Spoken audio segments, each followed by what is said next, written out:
Bienvenue, and welcome to Social Isolation with me, Alex Ravenhall, the type of person you'd love to meet if you were a door-to-door salesman, because I'd be too awkward not to pay for your range of hand-knitted dishcloths.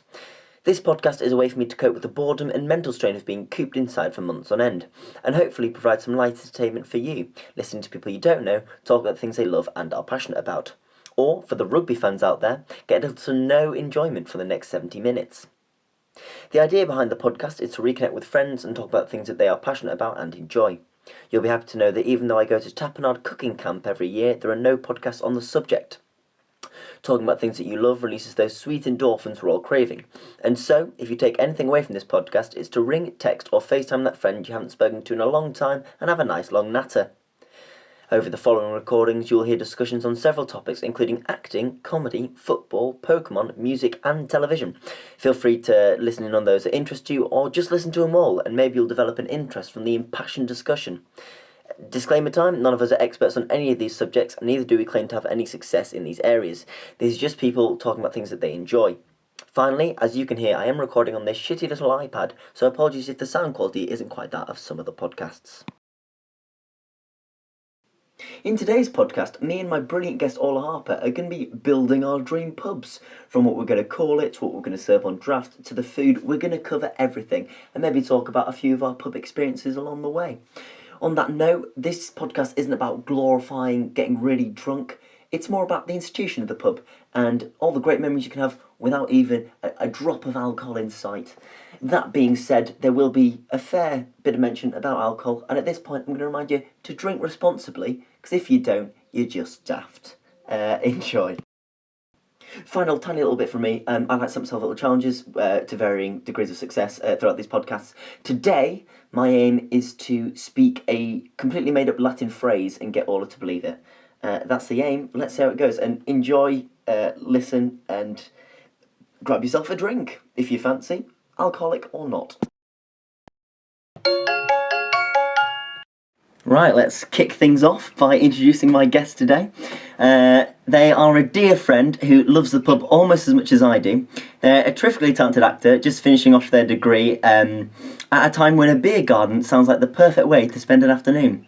With an Irish first name and a surname of a string instrument player, it's Orla Harper. Hello, Orla, how are you? Hey! Yeah, I'm good, thank you. How are you? I'm very well. I'm even better because I'm about to talk about pubs for the next 70 minutes, and I bloody love pubs. Same. I actually think I'll call you out on the first thing you just said then. You said I like pubs almost as much as you. Yeah. Like, I'd argue that that's probably the other way around, but okay. Well, you're going to have to compete over the next hour and prove to me that you love pubs more than me. Just so you know, I am a multi-billionaire. My name is Peeling Wallpaper. It's French. And basically, if you didn't know, you're pitching me because I've decided to build the best pub ever. With all of my unlimited funds. I'm so rich that I can time travel, so I can go back in time, I can get drinks or certain dishes from anywhere. And I want you to create for me and pitch the most perfect pub. Do you reckon you'd be able to do that? Definitely, I think. Yeah. Well, it's like you read my mind, because this is my dream job. How did you know? I know, it just works out so well, these podcasts, and job interviews that like... oh, hang on, sorry, there's someone at the door, just... Yeah, come in. Oh, hello. So, hello, Orla. This is I probably believe that then. I think you have to stop recording. Okay, keep going. This is definitely Henry the Hermit. This is Orla. Henry is my dad, but he actually controls all of my money. So you kind of got to impress him if you want to build your pub. The only problem is he's a hermit who's been hiding in a cave for the last 50 years. Not a great father figure, but hey-ho, we run with it. So can you please explain to Henry here what a pub is? Because he doesn't know what he's given the money for. So, Orla Harper, Sure. What is a pub? Right, so Henry, or Alex's dad, where he gets all his money from. A pub. Well, I think it's short for a public house, which this isn't a history lesson or anything, but I'm pretty sure that it's just a place where people used to drink, a public house being, anyone's welcome, come on in. So it's like a social kind of community place where you just get together with friends. I'm assuming probably not family. I don't think kids were allowed. Though It depends. I went to Scotland and I wasn't allowed in because I was under 18. No, interestingly, I remember when I was younger, I'll probably go into this more about, like memories of pubs, but my family love pubs. Yeah. And we've gone to a lot of pubs in our lifetime. But I remember, like, having to, like, leave the pub because, like, my parents would, like, go in and check whether they were allowed kids. And so many pubs don't allow kids in, which to me now just seems really weird, doesn't it? Yeah, it's really bizarre because I remember like getting like a pub lunch, like growing up, like going for a walk, going to the pub and having some food. Like as long as we're not down in pints, we should kind of be alright in there. Interesting fact as well, I think, and my dad told me that apparently it is this is definitely not true now, thinking about it now, but I thought it was a legal requirement that pubs have to serve at least like a sandwich level of food. So they have to have food, like, available? Yeah, because of, like, travelling. One, it's because of travelling, so, like, because it used to be, like, horses and, like, carriages. Say, inn used to be places you'd stay overnight when you were travelling, like, horse and cart, right? But also, I think it's because of drink driving that, like, obviously it's to encourage you to buy food instead of just stock up on booze. Yeah. So that you're, like filling your stomach. Even if you wanted to have like, I don't know, a half or something, you would always have there's always going to be food in the like vicinity. Do you know what I mean? Yeah, no, I know what exactly you mean. You've prepared so much better for this than me. I have no idea what a pub is. I did not prepare that at all. That just came to my mind because, but I just think it's a public house for alcohol and townsfolk and just where people congregate, really. That was such a good definition that Henry's gone to the pub right now. He doesn't give a shit. I haven't even said hello to him. I haven't seen him in 50 years and he's gone. So great for... Has he gone to my pub? Yeah, well, let's see, shall we? So, Orla, the first thing, and I think it's the most important thing about a pub, is its name. Because, we're going down to the Bull. That was my local. That is my local, growing up. We're going to the Bull. It's such an important part of the pub. So, Orla, what would you call this pub? Okay. So, I thought about this one. More so than the other one. But this, I would call it the Badass Sheila. Oh, okay. I like it. Right. Don't know if it'd be allowed, but we'll run with it. There's a few reasons for this, mainly being that I'm running this pub with my friends, right? There's like 4 of my best mates. Well, I'm one of the 4. My other 3 best mates. We're going to run this pub together in the countryside, and we're part of this group that are called the Sheilas. And randomly, my friend called it that. So would the punters refer to you as the Sheilas, like when they came into the pub? Yeah, we're the Sheilas running the Badass Sheila. Yeah. I don't know if I'd like that though, like a man being like, "Hello, the Sheilas around." Like, no, maybe not. But yeah, so like, because pubs are usually like the something. Mm-hmm. Like the Humble Pig, I think, is a pub in North Devon somewhere. So yeah, I just went along that. I was trying to think of a word to describe Sheila, so I just thought I'd put badass out there, really. Yeah. So yeah, it's run by the Sheilas, and it's called the Badass Sheila. And you could always, like, do a funky spelling of ass. So it could be, like, actually, I don't know many funky spellings of ass, but say you got past it. What, like some Zs or something? Yeah, so that you get past the censors of the pub name watch who come round and check that your names are up to standard.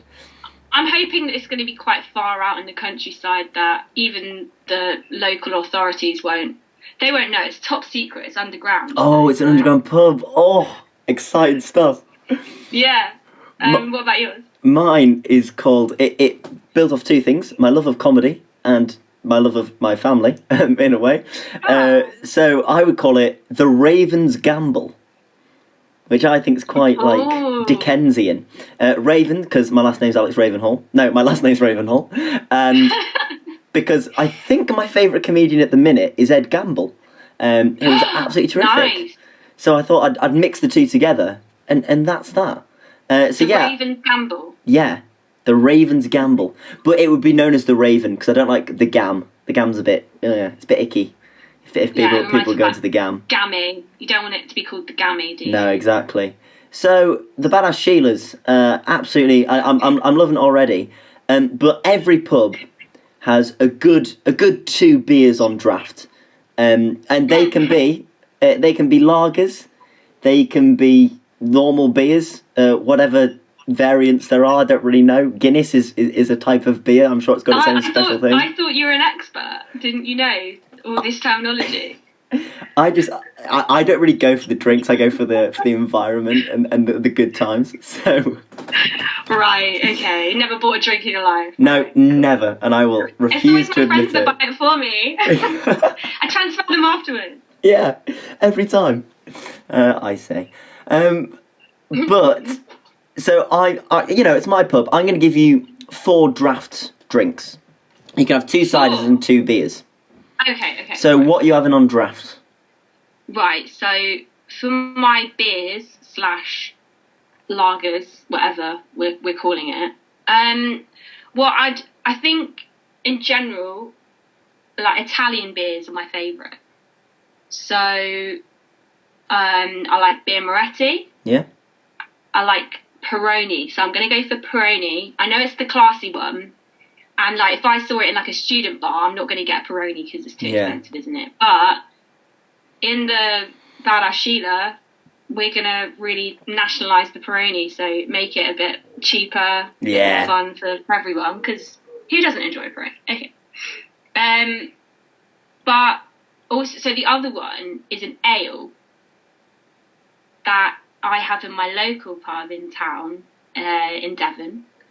And I've actually had one of these with you before, and you've told me that you hate it. It's just... Yeah, I'll let you finish before I destroy ales. But I'm gonna use this. It's a Cornish Indian Pale Ale, so Cornish IPA, and it's called Proper Job. Proper Job. Yeah, you've got to pronounce it like that every time you like order it as well. It's a Proper Job, and we only discovered this in our local, like, I don't know, maybe like 6 months ago in summer last year. And now me and my friends, I don't buy anything different from a Proper Job every time I go. It's changed my life, so I want to introduce that to the pub. Yeah, that's very fair, and that's a very good point. My only problem... And I love IPAs. Someone said that apparently they taste like raisins. They do taste like raisins, and I don't know what it is, and no one agrees with me. But if anyone is out there who thinks IPAs taste like raisins, please tell me, because it's the truth. They've got a raisiny texture. And yeah, thank you for buying me it the other time, but no. Yeah, that's okay. I was like, well, I've just broadened your horizons a little bit, introduced you to an IPA, and there you are just chatting rubbish about it, saying it tastes like raisins. I will stand by that till the day I die. Well, you can have a Proper Job in my pub, and hopefully it'll change your mind. Exactly. And to be fair, I'm a big fan of the Peroni, so it actually balances out pretty well. Yeah. Hit me with your ciders. Oh, yeah, the ciders. I'm not a massive fan of cider, but one of the ones I wrote was just to put like a Strongbow dark fruits, and this isn't because I like it, but this is just because I feel it's such a common drink around people that I like, that I'm just catering for their needs more than mine, you know? Well, that's a good business mind, because, we are trying to make money off this bad boy. Exactly, So I just put Strongbow dark fruits. We'll stick with that. But the other one is the cider that I actually like, which I know quite a few people don't actually, but I love it, is Thatcher's. Ooh. Have you ever had a Thatcher's? I have, but I can't give you an opinion because I just kind of drank it, and I was a little bit. I drank a few before, and so I didn't really get the full experience of it. No. Well, like we used to drink it when we were in our youth, like me and my friends, and hate it. But I started like re-drinking it when I was going to festivals like for the last 2 years I work on an ice cream van, and we go to festivals and events around the country, and we put like the tins of thatches just in the freezer, because obviously if you're working it's so hot. Yeah. We didn't really have a fridge for the space. We didn't want to put them in our like fridge on display, because then people would think we're selling alcohol, and we weren't. Mm-hmm. But like when they were in the freezer, used to turn to like slushy, which is kind of gross. But then, you know, if you like leave it out in the sun a bit, you're sat on the like chair on the back having a nice little Thatchers. It's like the most beautiful summer drink. Oh. So what, you'd have it as a slushie? So would you make it into a slushie in the pub? No, like I don't recommend it being like I wouldn't recommend people drinking it as a slushie. Just happened to be slushed by that point. Yeah. And it was nicer once it was like warmed a little bit by the sun. But yeah, I love Thatchers. It's the only cider I drink really. So yeah. I had a similar thing where I went to uni and I was at a friend's house in Freshers Week. And I'd left some beers at his, and I'd come back for them, and he put them in the freezer. And so I then had what I can only describe as a Carling slushie, which I can tell you for a fact is horrific. It was just disgusting. It was eating Carling ice. It was horrible. Grim. I think the only thing you can have with ice is a sweet drink. Yeah. Isn't it? I mean, maybe like, you know, whiskey or whatever, but like you're not going to enjoy, like, you don't put ice in your beer, do you? No. You could put ice in your cider and it wouldn't do too much damage, but putting ice in your beer would be a move of a wrong'un, if you ask me. It was horrific, and that's why Carling doesn't make my cut. Instead, I've gone for a John Smith's, and I'll tell you for why. Because for two reasons.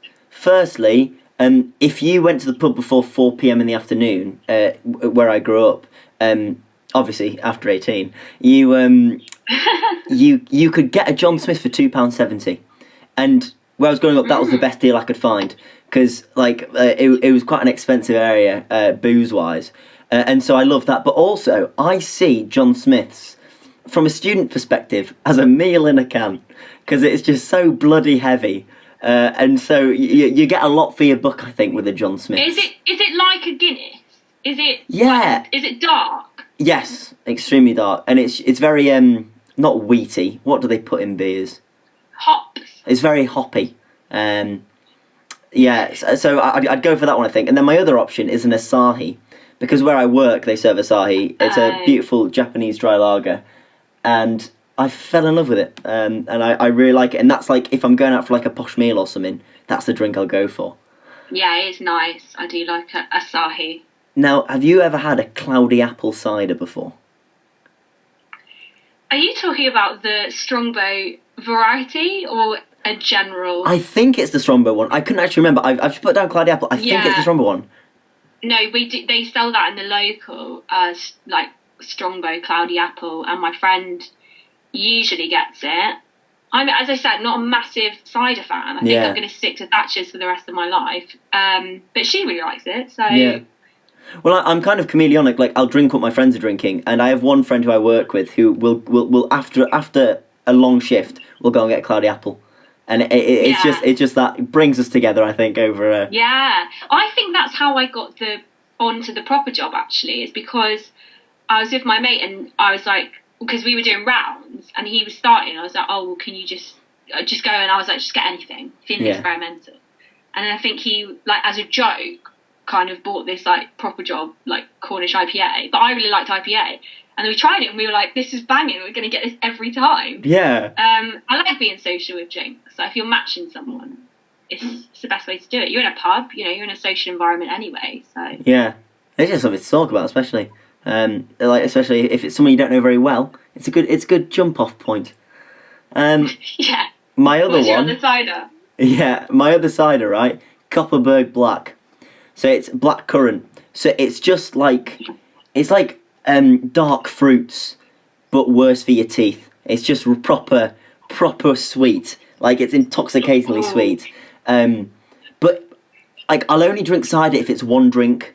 Like, I won't drink it if I'm like drinking to go out or anything, or I'm there for a long time. So usually when I go and see a show, I'll have a Copperberg Black, and it's just a nice little number to have and keeps you awake as well because it gets you that sugar rush. So much sugar. Wait a second. So is this a Copperberg, like a mixed fruit Copperberg cider that you add extra blackcurrant squash to? No, it's a copper, but it's called Copper Black, and I got it on draft, so I've never seen the bottle. I don't know if they serve it as bottles. I've never heard of that before. It might be quite new. I'm not sure, but it's absolutely lovely. It's actually in the University of Birmingham. What's it called? Union Guild. So you can try and sample it there. Oh my god. Been away from uni so long, you've forgotten your hometown. Like, what? I know. You live there, Alex. You live there. God, Joe's. That's the name. Joe's. Bloody hell. I got there in the end. I haven't seen it there. I know that people used to get Guinness and black. That's why I was confused. Because like you can add blackcurrant cordial to Guinness. Again, in my opinion, why would you want to ruin a perfectly good drink? Exactly. It's to make it sweeter, because people have sweet teeth, so they'd rather get it with a. Because my mum drinks lager and limes, half lager and limes, so it just gives it. And to be fair, that is actually quite nice. I have that. Wait, she has half lime cordial. No, like... a half. So like half a pint of only a little bit of cordial at the top. I was like, wow, that's strong. That is a sweet tooth. We've talked about you've got your nice full setup there, but obviously you've got behind the bar you got some wine, but I'm not as big a fan of wine, so I'm going to give you one red and one white. So you really got to narrow it down to the best you can think, or the most popular. You go from it two different ways. So what would you say is your white and red wine of choice? Okay, well, I love wine. But I'm not an expert on it in any sense of the word. But this red one is a bit of a rogue choice, but it's a story, so I'll go with it. Yeah. So the red wine I'd pick, I have no idea what it is. I've drunk it before, but I don't know what it is, and that is because one of my best mates, she goes on like cycling holidays. And like she's cycled across Europe. She's done like the whole shebang. Loves just being on a bike. Okay, she was cycling through Italy, and I'm really close with her and her family. And they picked up when they were cycling through this like Italian town or village on the side of the road in Italy, and I'm sure in other European countries they sell wine from that they make in their vineyards, like just locally made wine. Yeah. And whenever I go to her house, we always drink wine together anyway.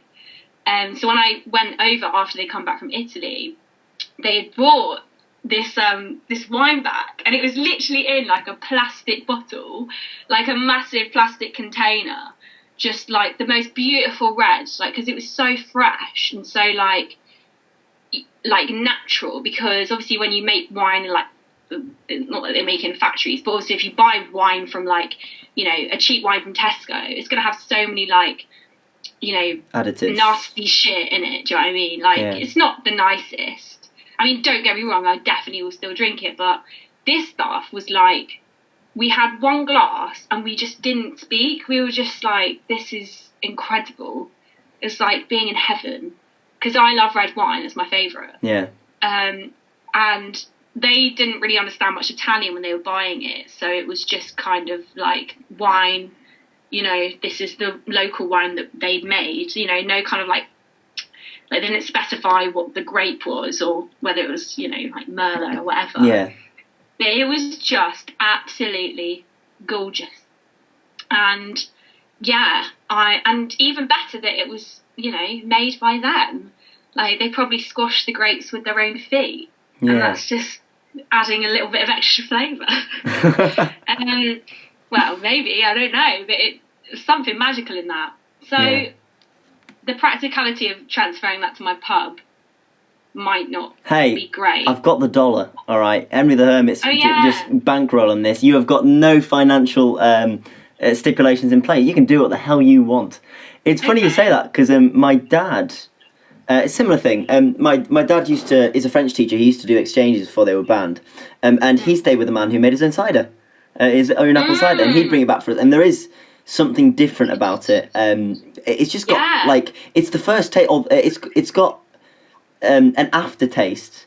And the apple we had like a bitter aftertaste, which wasn't actually bad at all, because it hadn't been like processed in any way, and so it's a lot nicer to drink. It cleanses the palate better, I'd say, than your short bought stuff. Because like I don't know if you don't really drink wine, but like with that kind of like sometimes it gives you a nasty aftertaste, like you can kind of feel it in the back of your throat. Whereas this one, just like it's just lovely, like it's almost like refreshing. But like don't get me wrong, it was extremely alcoholic, but it wasn't in a way that was just like abrasive to your throat. You just like wanted to drink more of it, and dangerously we did drink all of it. but like that was a beautiful wine, so I'd have that as my reg. And then for my white, I'm not a massive fan of white. Like, I will drink it. With any wine you give me, I will drink it. No question. No question. But usually I just let someone who knows their stuff about white to just pick it. So I know that my best mate has Sauvignon Blanc. Snap. So I just... What, as in you have it or your best mate? No, sorry, that's my choice for a white, but I'll get onto that in a second. Oh, really? Yeah. Oh, nice. Yeah, what are yours? So, as you can tell, as you know, I do not like wine. And so for my red, it's a funny one. So I hate red wine. I think it just tastes of vinegar, and it really messes up my throat, and I just detest it. But this is going to sound the most stupid thing in the world, but the communion wine at my church, and let me finish. Stop. I used to drink the communion wine at my church, and I went, I'll tell you what, it's smooth. There's no abrasive taste. Alex, let me explain to you why. Because they water it down. Water in it. Yeah. And I found this out when I became an altar boy, and I was like, I saw behind the curtain, and it was horrible. They put bloody water in the wine. There you are, just thinking you're like so mature. Like, exactly. I love red wine. I'm 8 years old and I love red wine. I can't wait for my taste buds to just like soak this all up, and you're just drinking water the whole time. Yeah, like to be fair, like low key though, I've never liked the taste of alcohol until fairly recently. Like even when I like drank it earlier on, like I never liked the taste of a beer really. I like the taste of Asahi, and John Smith is more like a memory thing for me, because it was like you get this nostalgic. deal. Yeah, but then at that wine, I was like, I've got this in the bag. But I've gone for a Cabernet Sauvignon because it's the most popular one where I work. So I work in a theatre, and that's the one that's taken a lot of time. And then I've also got Sauv Blanc for the simple reason that I got one for free in a raffle, and nothing tastes better than free alcohol. And so I will always remember that bottle. And also, a couple of my mates, like, it was the golden ticket. Everyone was going for that wine, and I won it. And it was just the pride I felt of randomly getting my number picked. I felt so good about myself that I was like, this is for me. Did you neck it? I had it in an evening, and it was a very fun evening. But no, I didn't neck it. I'm not very good at necking drinks, I'm afraid. I wish I was better. No. But not wine. Wine is to only be enjoyed as a classy occasion, Yeah. I like having a bottle of wine and sharing it with anyone that's around. Anyone can have a glass. I'm not like those days of buying it for like pre-drinks are over. Yeah. They're over. The classiest wine I have, and I say that in italics, not italics, inverted commas, is speech marks, is when I was 6 years old, I had apple juice and lemonade for the toasts at my cousin's wedding. And they were all drinking champagne. And I thought I was so bloody classy at the time. That would be my fizzy option if we had them, but we don't. Instead, I offer you 3 spirits. Not past, present, and future, as in that old Dickensian novel. What about the Holy Spirit? Yeah, well, he came down to me and he said, Alex, that wine's watered down, mate. You're not as good as you think. So, Yeah, hit me with 3 spirits. I'm being quite generous with the spirits and giving you options. And you can... just to put it out there, you get unlimited mixers. You get unlimited soft drinks, because soft drinks is so important. So, although we won't be discussing them, you can have as many as you want. So, you can be thinking about the spirits with a mixer, if you've got that in mind. But yeah, 3 spirits, if you wouldn't mind. Yeah, I've already taken mixers into account, because I think they're very important. Indeed. Because basically, I'm not a massive fan of spirits, apart from gin. Yeah. Gin is my go-to. So I've listed a Salcombe gin. What? Salcombe? Salcombe gin, yeah. So Salcombe is a place in South Devon, where I'm from Devon, in case you didn't know. And Salcombe's it's quite a affluent area down in the south.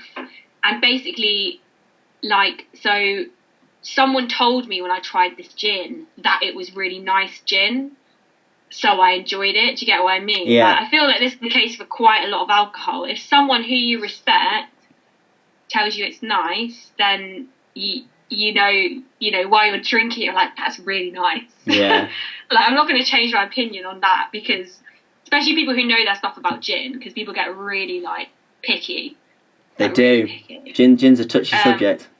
Gin is a touchy subject, even me, I'm not claiming to be a big gin freak, but I said to my friend at uni who said, I really like gin. I was like, we can have a nice little gin comment. And I work in a cafe where we all talk about gin and we serve gins. I mean, it's yeah.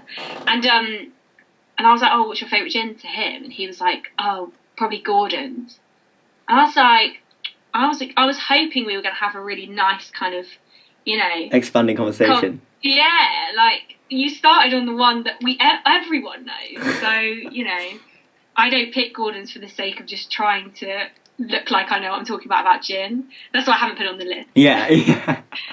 So I put Salcombe gin. Yeah. And then I put Tanqueray gin, which I think is Cornish, but it was one that, so the mixes that I do with that is Fever Tree tonic water.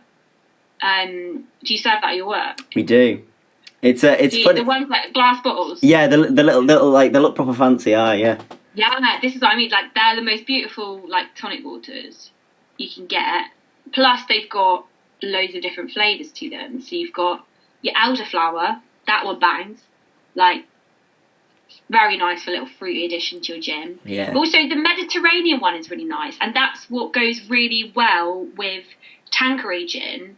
Is because the Mediterranean, I think it's a bit more of a kind of aromatic flavour to the gin. Yeah. So if you add a little bit of grapefruit, pink grapefruit, instead of your lime or your lemon, it's just it's really lovely. Some guy made it for me when I went to a bar and just said, throw me whatever gin, whatever tonic. I was feeling free, just do it. And he gave me that, and it was the best, one of the best gins I've ever had, I think. So I want to do that as a Sheila to my customers. So the two together, the tonic and the gin. Yeah, well, it's the best combination, because it's not just your ordinary tonic water. A nice flavoured tonic water goes well with these gins that I've selected. Yeah. Because I really know my shit. Yeah. And I was going to pick another gin, but I thought that's a bit boring. So because we're obviously a party pub, it's me and my mates that are running it, the Sheilas, I picked some tequila. Hey, can't go wrong with tequila. It's just a bit of fun, isn't it? Yeah. Well, I said to I'm about to hopefully graduate uni this year. We'll see. But I said there's no way I'm touching Jaeger after uni. That Jaeger's a no. So what other fun party spirit can you have? Tequila. Yeah, exactly. And it's also a way to bond with your punters, because you're doing all the stuff. They're like, this is so crazy. What a fun experience for everyone involved. I think for anyone whose 18th birthday it is, if they can prove to me with ID, I'm not just going to listen to any Tom, Dick and Harry that comes along. If you can prove that you're 18 on the day, maybe a few days before or after, you get a free tequila slammer. A free tequila slammer, absolutely perfect. Have you done a tequila slammer before? What, with the lemon in there? With the salt? The yeah. Not a fan. Not for me. Although I quite like it. Do you? I don't know if that makes me weird, but like, yeah. I just like the lemon at the end. Well, that is the point, to be fair. The reason you do the slammer is so it actually tastes a lot better. So you get past the tequila sickliness. Yeah, like the tequila itself isn't like, wow, this is amazing, but the combination is all right. I'll tell you what, the first time I did it, I had a bit of a mare because I was so nervous, I was so new to the game, and I accidentally got some of the salt up my nose, and it was horrifically painful. So I was there with tears in my eyes, and like, oh, he can't hold this drink. I'm like, no, I'm just severely in pain. So it was an interesting one for that. And yeah, I just get stressed out by it. There's too much to do, too much going on. I'd just rather down something and move on. And that's why I've got... Oh, you're no fun, Alex. I know. Have some fun. The one thing I did down once, and it was the worst thing I've ever done, and it's one of my 3 spirits, although I'm not sure if it's London, I'm not sure. Absinthe I had when I went to Hungary. And I put that in just because the night itself was one I really remember. I accidentally got pepper sprayed by a woman who was serving on a bar, and the guy in front of her was all over the shop, and she pepper sprayed him, and I was stood behind her, and she accidentally got me right in the face. And that was all a massive blur for me at the time, because obviously I was slightly inebriated. So wait, had you just done a shot of absinthe? So I'd done a shot of absinthe. I'd run around 5 times to make sure that I was okay. So I kept doing like loops of the place. Just to be like, yeah, I'm fine. And then I walked up to get my next drink, and then the guy got pepper sprayed, and I couldn't bloody breathe. You know, got asthma as well. Pepper spray and asthma do not mix. But I got a drink on the house, so it was all well that ends with a free drink. I believe the expression was that another goes. shot of absinthe? It was not. It was a soft 3% beer. I'd done my time with these spirits. Number 2, for the exact reasons you said, Jaeger, but because it was like growing up, that was the drink. Like growing up, I thought there was vodka, rum, and gin, and then this Jaeger comes along. I'm like, who's he? And then you have it with Coke, you have it with bombs, like you have Jaeger bombs. I was completely blown away by this thing. Are you telling me that you enjoy a Jaeger bomb? I enjoy the nostalgia of a Jaeger bomb, and also I suffer from getting really, really sleepy whenever I go on a night out. And a bit of Red Bull sorts you right out. So, yeah. So you know that it's like worse for your heart than doing like a line of cocaine? Yeah, but so I've heard. But I do loads of cocaine anyway, so no, I don't. It's all coming out now. Sorry, Mom. Yeah, no, yeah, it's not great for you. I don't really drink fizzy drinks there, so I not fizzy drinks, energy drinks, so I give myself that little one with the Jaeger bomb. And finally, but most importantly, Captain Morgan's spiced rum. Good shout. The reasoning is threefold. Firstly, because it's absolutely beautiful. It's a really nice drink. I enjoy drinking it, which I can't say for a lot of alcohol. Reason 2, they got the Leicester City captain when they won the league, Wes Morgan, as a sponsor. And he had this really weird stipulation where if he walked into a bar and he went, Captain Morgan, and then someone said ahoy or something, like this is a genuine thing, or it might be made up, but like this is what I believed, that everyone would get a free Captain Morgan's. So I just found this really weird, and I found it so like crazy that like football and alcohol advertisement were mixing so well. Your 2 worlds combined there. Yeah, and also that is, I love football, and the season Leicester won the league is one of the highlights of my entire life, because Middlesbrough got promoted the same year. So it was a pretty bleeding good year all round. I think I might have got that wrong, but I'm pretty sure that's the case. But then I've also prefaced this one with Peaky Blinders rum, because they were both very nice. And I had that with a lovely evening with my friend when I went to visit him in Manchester. So those two are kind of matched. Well, that's lovely, that. We've talked a lot about drinks, but we haven't really talked about pubs themselves. And the most important thing about a pub, Orla, is the experience you have. And if I can trust you with my pub, I need to know what sort of experiences you've had. So, tell me now your best pub experience, and I want that to be matched in the pub that I give you. So go on, give us a story, spin us a yarn. Okay, so my best pub experience, there has been a lot to choose from, mainly because or I've actually gone down the family line as opposed to the friends line. Fair. Controversial. I've done the same. Because all my friends are so boring. They make for a good pub experience every time, right? Yeah. But when you get a good pub experience with your family, I feel like that's something that you can remember and also, I don't know, like treasure. Like I treasure a lot of my like pub lunches, pub meals, pub experiences with my family. And as I said earlier, like, so I've grown up in the countryside, and being around, like, in the West Country, there's a lot of pubs because obviously it's a big tourism trade, it's a big like holiday trade. Mm-hmm. And I've picked not like a specific experience, but when I was younger, so me, my brother and my sister, and my mum and dad as a family, we used to do shows down in Cornwall. So at a place called the Minack Theatre, which I showed you the other day, which you didn't know existed. It's amazing. It's a theatre built into the side of a coastal mountain. It's incredible. Yeah, mountain. It's in a cliff. Cliff, that's the word. That's what they're called. Coastal mountain. Just Everest off the coast of Cornwall. Oh, I love that. Yeah, so it's on a coastal mountain. But yeah, like it's literally like, it's my favourite place in the world. It's been like like a whole kind of amphitheatre outside and right near the sea in Cornwall, and you can see out into like there's a lighthouse that's at the end. It's basically like right on the end of Cornwall as well, near Land's End. And I grew up going there and doing shows like 7 times a week for like 1 week with our theatre company that we had up in Hertfordshire. It's a bit of a random like combination of stories, but anyway, I started doing that when I was about 6, and then I did it again when I was 8, and again when I was 10, and then again when I was 14.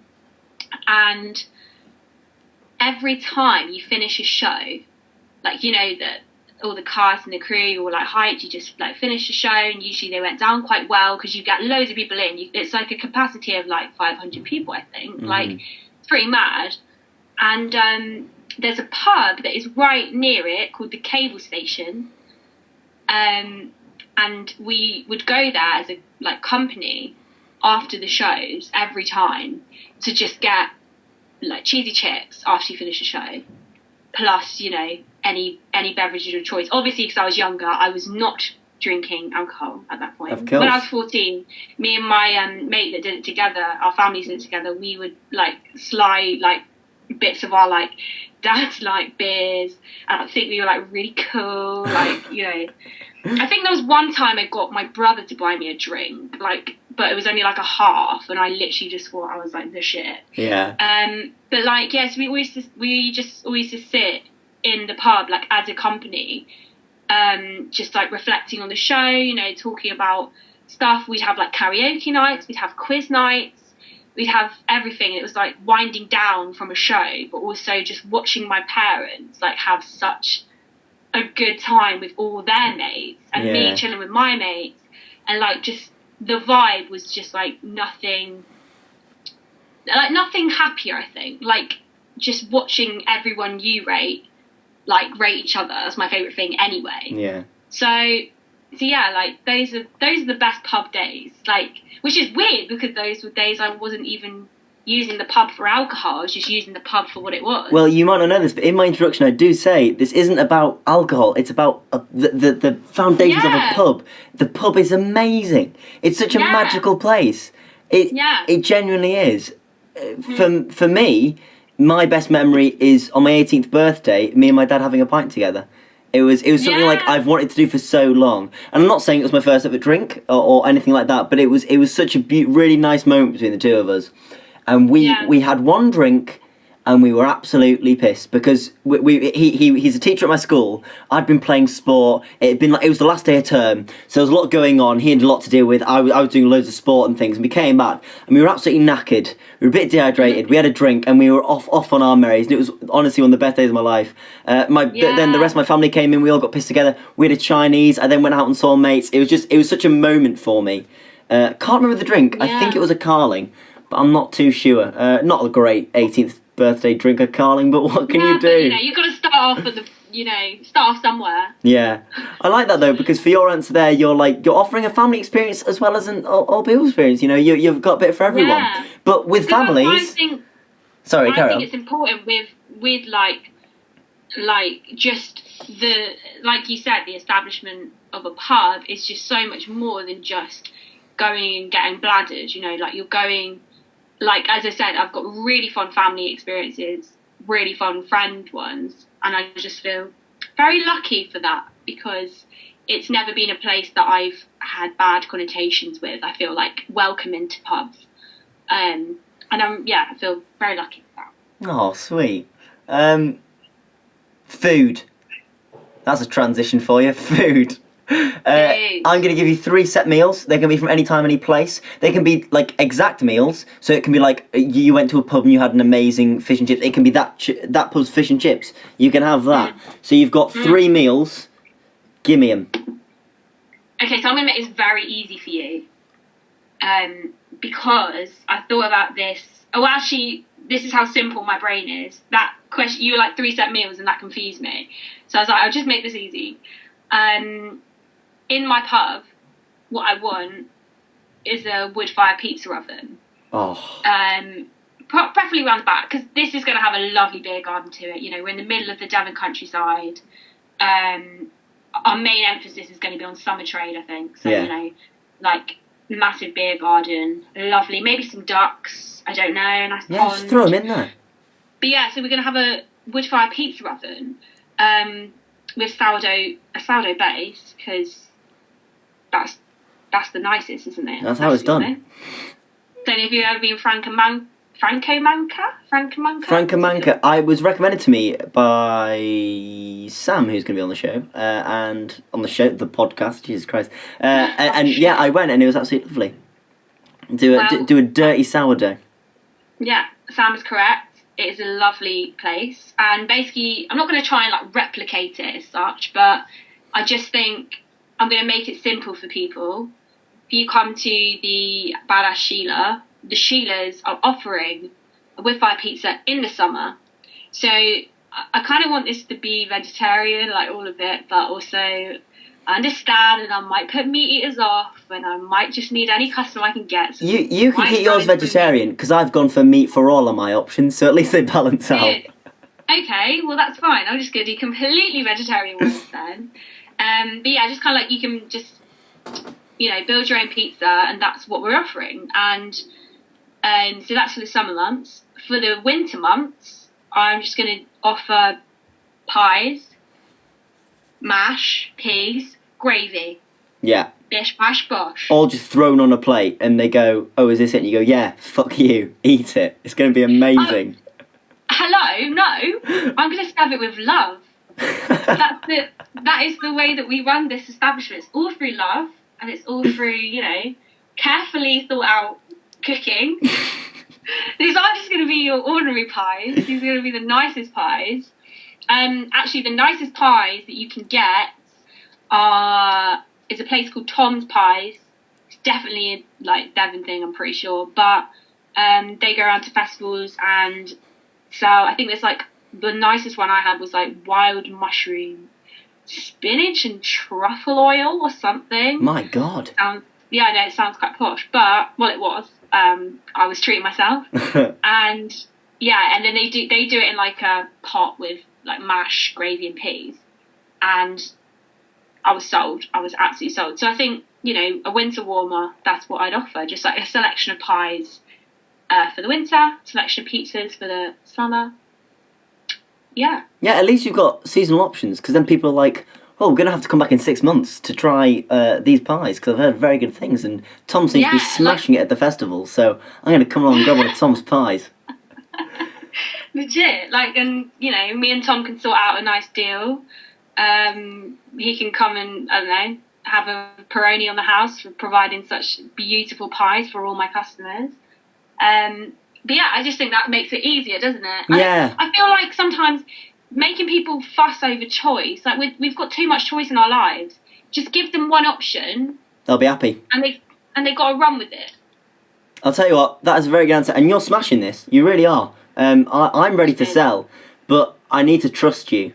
Okay, so I need to know the other side of the spectrum when it comes to pubs, Orla. So Right, if you're right. comfortable, it's fine if you're not. I'll go first as well to like settle down. But I want your most this- okay. embarrassing pub experience, if you've got one. You might not have a bad pub experience.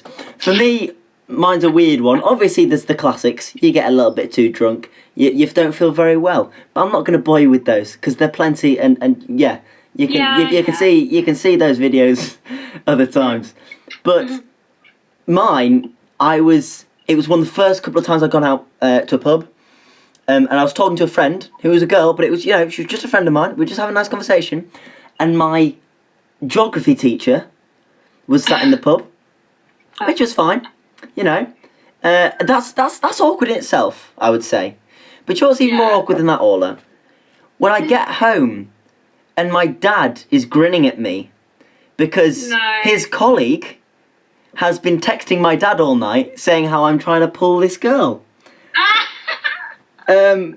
Which just, I didn't come out of my room for 3 days. It was just, that's one of the things when your dad's a teacher at your school, because there are spies everywhere. You can't do anything without everyone knowing. Did your dad know the girl? No. It just, so it wasn't as bad. But it was just... If she was a girl at your school, he could have just pulled like a mega prank. Yeah. And he would have done. That's the type of guy he is, but it's a lot of fun. And yeah, I've got over it. Have you got any stories like that? So yeah, I'm trying to keep this as PG as possible. Yeah, that's quite a PG story from my end I don't as well. I don't want to ruin my future employment. Exactly. And then I am sending this to all your future employers, by the way. It's going to go global. Also, you're my future employer, so... That is true. Shit, remember the podcast, Alex. I'm trying to pitch you this pub idea. Yeah. Run with the concept, Alex. Jesus. This isn't great. Like, there's a few that are just a bit embarrassing, but this is not something I'm proud of, but for some reason... But actually, I'm getting proud of this now, because I'll get political with it. Slightly, anyway.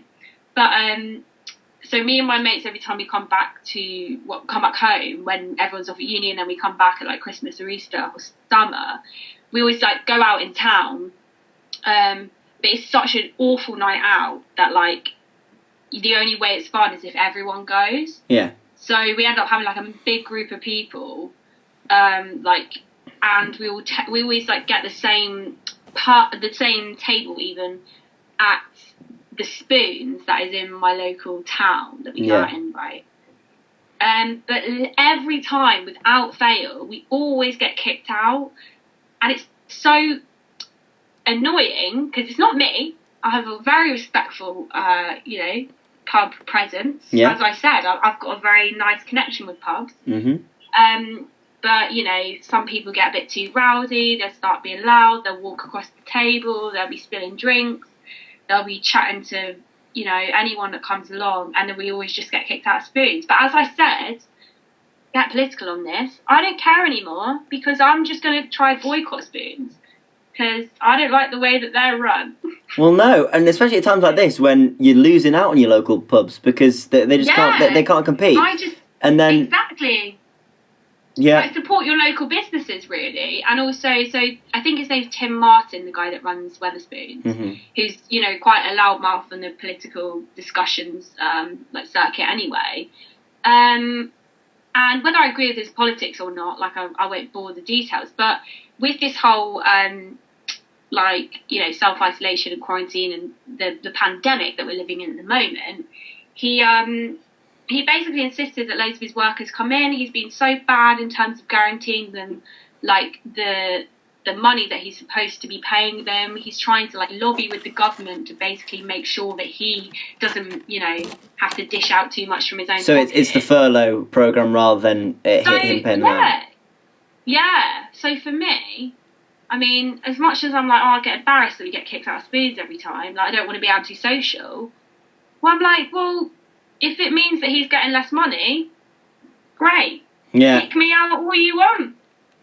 It's I don't know too much about him. I know from you what you said about him.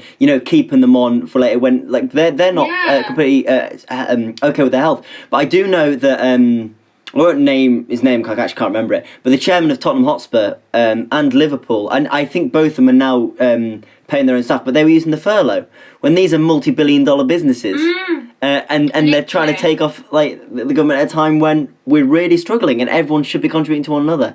But you say, don't get political, but come on, guys, and they serve drinks in football stadiums, so it's all related to the topic. Yes, exactly. We're staying on topic there, exactly. But yeah, I wouldn't be running my pub in the same way that Tim Martin would run his. Yeah. So that's what I'm pitching to you. Mm-hmm. Well, you've also got the tradition of the small pub. You go into a pub for the experience of it, its history, what it's done for the community as well.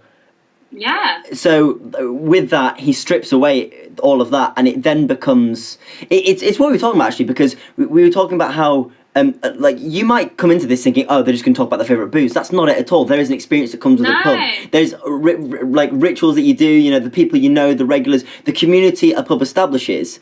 What you could argue, which might not be the case, what Wetherspoon's doing is they're stripping away that side of things. It's just somewhere to come and drink. It's somewhere to get really drunk and then to go out and go on a night out or something. Whereas a pub in itself doesn't have to do that. Growing up, I would love going to the pub and getting a pub lunch, and there would be no alcohol in sight. It's not only about that. There is so much to it. There's such a community behind a pub, and arguably he's stripping that away. But hey-ho. Yeah.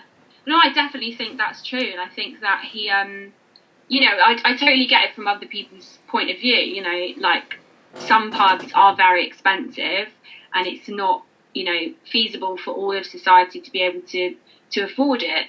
So I get that Spoons are offering like a cheaper alternative, but just from my own experience of what I want a pub to be, it's not a Wetherspoons, and it means a lot more to me. I'd like to be able to create, you know, a better, as you said, like a community feel. And I think, like, because I've worked in hospitality for 6 years now, and I think it's so important. And this is nothing on Spoon's work, because I'm sure, like, the experiences I've had, they've been great, apart from when they kicked me out, but it's definitely fair enough. But, like, working in hospitality, it's something about just, I get really, like, I'm really attracted to the idea of being, like, a landlady and, you know, welcoming in your customers and offering them this lovely experience. And, you know, if you've got locals and welcoming them in, it's basically just like, you know, it's a safe space. That's what I'd create for people to just come in and, like, you know, enjoy each other's company, like chat at the end of the day for everyone that's, you know, one person might have been like building something, and one person might have been working in a hospital, and one person might have been teaching, you know, and they all come in and share their evening with each other. That's what I'd aim for. And because it's run by me and my mates, obviously, we're just going to be providing a great time for them. That's what I hope. Well, it's the last thing I'll say on this, because I do want to hear your other answers for the other questions you've got. But as well, for the elderly, it depends on the village, because like if you're looking rurally, and we both live rurally, so this is what we've got. But for a lot of people in a lot of villages, the pub is the only really community place there is. And so for elderly people as well, it can combat loneliness. And I'm not saying they go out and get really drunk. That's not it. But it's a place where you can meet people and be part of a community bigger than yourself. And it can deal with loneliness. It really can. And like it's not about you can separate a pub from what it provides. And it's not all pubs, but some pubs really do have a grounding in what it means to be part of the community of the village and things. Yeah, I think it's serving your community and providing that space that can be a gathering spot for people that need it. So yeah, that's the ethos. I'll put that on the sign and leave that outside, you know. Come on in. This is community in here. Yeah, I 100% agree with you. But let's move on to another question. But like that isn't me pushing. If you've got anything else to say, please do. But I do want to hear. I'm sure you've got some more great answers lined up for me. So, well, we're talking about what our pub is offering to its pub punters, to its community. But I think what sets the tone better than anything is the music. Now, just for time, because we've got a couple more questions to answer as well. I want one song that, imagine your jukebox got stuck and so only one song could play. So you've got to think of a song that it's just a classic, maybe, or a song you personally don't get hold of. So what would be your one song, if you could pick one? Easy for me. I'll quick fire it. Fleetwood Mac Dreams. Oh, absolutely stellar. Because as well, that is a morning song, that is an afternoon song, that is an evening song. It works the whole time. And I never ever get bored of it, ever. Yeah. So yeah, that's what it would be. Smashing. Mine's Proclaimers 500 Miles. For the simple reason that I watched How I Met Your Mother recently, and there's a running gag with that, and I quite like it. I think it's quite funny. On this note, really quickly, you'll probably hate me for doing this, but Orla does have some amazing quarantine playlists on Spotify, and it's a really good way of you to pass the time. It's basically, well, you can explain it actually really quickly if you fancy, or I can. It's up to you. I love promo. Well, it's just basically that I asked a lot of people to make their 12-track quarantine playlist. So you basically just got to narrow down all your songs to, pick 12 tracks that you basically couldn't live without. Which is why it's easy for me to just say Fleetwood Mac, because I've already been thinking about it recently. But yeah, and it's really nice because all my friends I've made it into one big playlist of like uni friends, home friends, and I listen to it all. And because obviously you're not seeing each other, it's just really nice because it makes you feel like you're with them. Like a lot of, say, like my best friends, I knew I could have predicted a lot of the songs that were on there. And yeah, it's just music, isn't it? Yeah, exactly. And we will link it when we put this out as well, so you can have a little peruse of some of the playlists that she has. Lovely. Right, 2 more questions. We've got a bit more time now, so you can enjoy your answering of these. But the first one is a question that wasn't on the interview prep, so get ready. Oh, no. Your favourite pub? My favourite pub? Yeah, that you've been to in your lifetime. Ooh, okay. So I would go on nostalgia here, but just like a really good pub experience I've had, and again, this isn't alcohol related at all. So I'm just a scent. I can't remember what the name of the pub is though, so that's not good. I know where it is. Yeah, you can describe it. It's a place in South Deal, which is in Devon. And I went there, I went there for my 18th birthday actually, but I went before in a summer because my brother and sister were both at uni and I hadn't seen them for ages, so they came back and we went for a family meal. And like a lovely beer garden, like views of the whole Dartmoor. And we had Pimm's in the garden there. So it's really nice. And it's just a lovely pub. I think it's like 17th century or something. Like, it's really old, but it's in great nick and just beautiful, really. I think it's my favourite pub. Fair. It was the favourite pub I've been to. Yeah. Like, in terms of a pub that I enjoy going to. Mm-hmm. Well, like, I don't know, your local at Udi. Yeah. The Goose. Shout out the Goose at Selly Oak. It's just the cheapest one there and has provided many a good experience. It has. And it's also provided for horrific punk IPAs that, not punk IPAs, Cornish IPAs that people send your way, but... Right, okay. It's okay, we'll get past it. I'm never getting you a drink again, ever. Fair enough. Mine, I'll quickly read off mine, but I'm not going to answer the last question, so you've got a bit more time. But my favourite, there are 2. The first one, can't remember the name of it, but it has a little like ironic Latin phrase at the top, which is "Cudurle mores cunan," which means it means with happiness comes drink. And then, but anyway, inside of it is I used to watch football with my dad there. I used to watch Middlesbrough with my dad, and that was most of my experience. Once again, most of the time without alcohol until I turned 18. And so yeah, and then they do absolutely lovely. They do food for everyone for free at half time, so you can go loads of food, and there's just a lovely community. Like, it's a proper community pub. And my other one, I'd say, is I've only been there once, and it's Squirrels, which is a student pub in Manchester.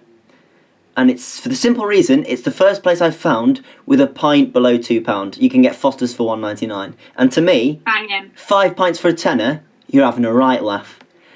So yeah, that's mine quickly. Wow. But now, Orla, what is a pub without its punters? So remember, We've got a time machine. We've got all the funds in the world. We can get them there. We can pay for them to come and visit. So if you could get 5 people to come and visit your pub, who would they be?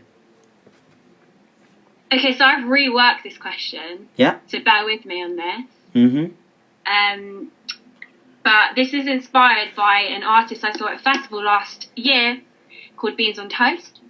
Bees on Toast. He's called Beans on Toast, yeah. And he's like you'd like him actually. It's like a folk spoken word guitarist, singer, yeah. And he gets asked this question by his best mate while he's in a pub. Like, who would you most want to share a drink with? Share a drink with, yeah. Right. And then he makes a whole song about it, basically being like, I reckon I'd love to see Tom Waits and ask him about how he makes his music, and Einstein and ask him about his theories, right? So I'm going along the same thing. Yeah. So I've put Amy Winehouse. Oh, yes. Because, want to ask her how she writes and how she manages to just be so, like, contemporary but also so, like, vintage at the same time. Yeah. I was properly inspired by her music. So, yeah, I'd like to ask her about that. Secondly, I put Charlie Brooker. Oh, yes. Yeah. Just brilliant answer. Good guy. Well, I think. I don't know him. But, yeah, just, like, king of satire. Love his stuff, everything he does. Married to Connie Hook from Blue Peter. From Blue. Weird, isn't it? Yeah. She's also a legend as well. Yeah. Third, I put Tom Hanks because he's basically like everyone's uncle or dad. Like, he's just a great guy. So I think, anyway, and amazing plethora of work. Fourth, I put Daisy Mae Cooper. Bit of a recent answer. Don't know. But, so she's the actress in This Country, which is basically about my life. Yeah. Like growing up in the countryside. I've known many Kerry Mucklow, just like her, but I think she's just like an amazing comedy actress. Like, I'm just blown away by how funny she is. So I'd love to talk to her about that. And then the fifth one I put was Frida Kahlo, because we love women and that art is incredible. I'd love to find out more about the mystery of Frida Kahlo. So yeah, I put them, but this is the twist on the question. Oh yeah. Because this is what Beans on Toast does. He was like, he's speaking through all these people that he's like, I'd love to talk to them, I'd love to talk to them, blah, blah, blah. And then he just goes, wait a second, but I don't actually know these people. And as much as I'd like to talk to them, like, who would I most want to share a pint with? Yeah. Like, probably the same person who's asked me this question. So for me, I'm going to pick the person that's asked me the question. So, Alex Ravenhall, will you have a pint with me? Oh, I will. That was, oh my God, that was the sweetest thing I've ever heard. Oh, thank you. I will. I will definitely go for a pint with you, as long as it's not a Cornish IPA.